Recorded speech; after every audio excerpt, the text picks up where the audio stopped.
The main goal of ARS is to introduce some level of autonomy inside the surgical robotic context, which is not completely full autonomy like we could imagine from the movies, for instance, but reaching the so-called level 2 of autonomy, which is autonomy in quite simple yet tedious task for surgeons. So the idea is to leverage the burden for main surgeons who do not have to focus anymore on simple repetitive tasks, imagine of suturing or needle insertion and whatever,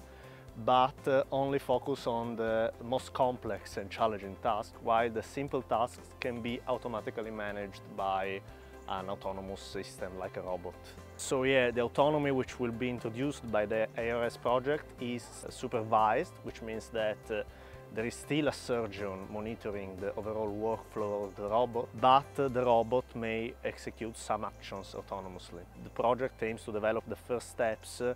toward an extended understanding of the surgical workflow and for future monitoring also during more complex surgeries.